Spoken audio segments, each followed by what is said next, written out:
Salam sejahtera untuk kita semua. Pelajaran Sekolah Sahabat dengan tema utama Misi Allah, Misi Saya. Pelajaran pertama, Misi Allah bagi kita, bagian pertama. Minggu 1 Oktober, Allah yang menjangkau kita.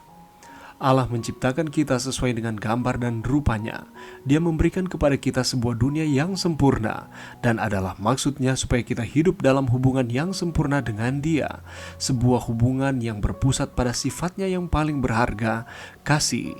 Tetapi supaya kasih itu nyata, Allah juga memberikan kepada kita sebuah pemberian lain yang berharga, kemauan bebas, yaitu kebebasan untuk memilih jalan mana yang akan diikuti. Tentu saja, Allah telah memberikan petunjuk-petunjuk kepada Adam dan Hawa mengenai bahaya dan konsekuensi mematikan dari ketidaktaatan. Setelah itu, dengan liciknya iblis menggoda Hawa bahwa dia dapat memakan buah dari pohon pengetahuan baik dan jahat, tetapi tanpa akibat yang negatif. Bahkan, iblis mengklaim bahwa mereka akan menjadi seperti Allah, tahu tentang yang baik dan yang jahat. Tetapi sangat disayangkan, Hawa memilih untuk makan buah tersebut dan memberikannya kepada Adam, yang ternyata membuat pilihan yang sama. Ciptaan sempurna sekarang telah ternoda oleh dosa. Peristiwa tersebut telah mengubah rencana dan maksud awal dari Allah bagi planet bumi yang baru saja diciptakan. Misi keselamatan yang telah ditetapkan sebelum dunia dijadikan sekarang harus dilaksanakan. Bacalah Kejadian 3 ayat 9-15. Apakah kata-kata pertama Allah kepada Adam setelah dia dan Hawa jatuh? Dan bagaimanakah kalimat tersebut sangatlah penting secara teologis, bahkan sampai sekarang ini? Tentu saja, Allah sangat mengetahui di mana mereka berada.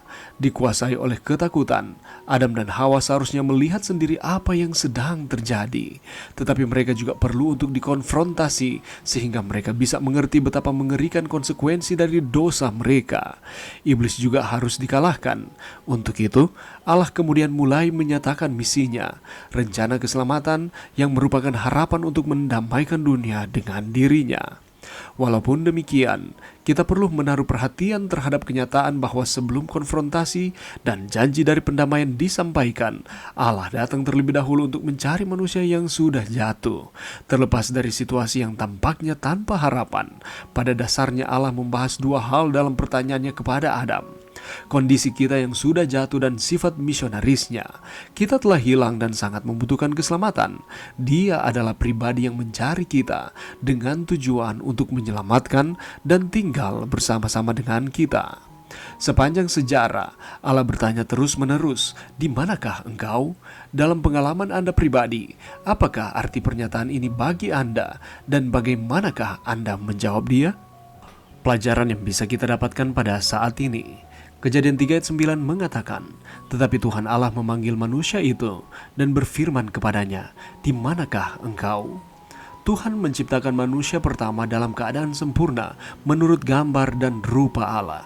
Mereka tanpa cacat dan tanpa dosa. Tetapi ketika Adam dan Hawa melanggar akan perintah Tuhan, dosa mulai masuk dalam kehidupan mereka, sehingga terbukalah mata mereka berdua dan mereka tahu bahwa mereka telanjang. Lalu mereka menyemat daun pohon ara dan membuat cawat. Karena mereka telah berbuat dosa, mereka kehilangan kemuliaan Allah dan manusia ini dihinggapi oleh rasa takut. Ketika mereka mendengar bunyi langkah Tuhan Allah yang berjalan-jalan dalam taman itu pada waktu hari sejuk, bersembunyilah manusia dan istrinya itu terhadap Tuhan Allah di antara pohon-pohonan dalam taman. Orang yang telah melakukan kesalahan atau melakukan dosa cenderung dihantui oleh rasa bersalah dan ketakutan. Dan itulah yang dirasakan oleh Adam dan Hawa. Karena ada kesalahan yang diperbuatnya, ia menjadi enggan untuk mendekat kepada Tuhan seperti ada tirai yang memisahkan.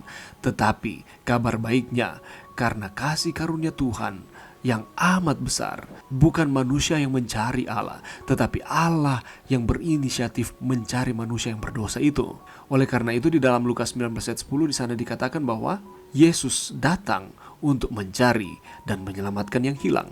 Demikian pula yang telah dilakukan Allah ketika manusia jatuh ke dalam dosa.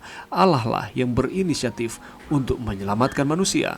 Karena dorongan kasih yang begitu besar dan tak bersyarat itu, Allah menyelamatkan dan memanggil kita untuk kembali datang kepadanya. Sama seperti dengan manusia yang pertama, Allah ingin menjadikan kita sebagai manusia baru di dalam Kristus. Untuk menjadi manusia yang baru, tidaklah dapat terjadi secara otomatis. Kita harus menerima Yesus Kristus terlebih dahulu sebagai penebus dan juru selamat dalam kehidupan kita. Sama seperti dengan Adam dan Hawa, oleh karena pilihan kehendak bebas yang diberikan sehingga mereka memilih yang salah, tetapi Allah tidak meninggalkan mereka. Allah berjanji bahwa akan ada penebus dan rencana keselamatan itu diberikan. Dan itulah yang merupakan harapan baik bagi manusia yang pertama maupun kita yang hidup di dunia ini pada saat ini. Walaupun kita sudah ada di dalam dosa, tetapi Yesus, Dia telah mengalahkan maut, Dia telah mengalahkan dosa, sehingga kita yang ada di dalamnya, kita menjadi anak-anak-Nya. Allah adalah pribadi yang mencari kita dengan tujuan untuk menyelamatkan dan tinggal bersama-sama dengan kita. Oleh karena Tuhan mengasihi kita sedemikian rupa, Ia mau supaya kita mengasihi Dia di dalam setiap kehidupan kita. Tidakkah kita berterima kasih kepada Tuhan karena Ia telah melakukan segala sesuatu di dalam kehidupan kita? Mari berdoa. Terima kasih Tuhan atas firman-Mu pada saat ini. Terima kasih karena Engkau menyelamatkan kami. Engkau yang berinisiatif untuk menjangkau kami manusia. Bantu kami untuk kami terus setia kepada Tuhan. Ini doa kami di dalam nama Yesus. Amin.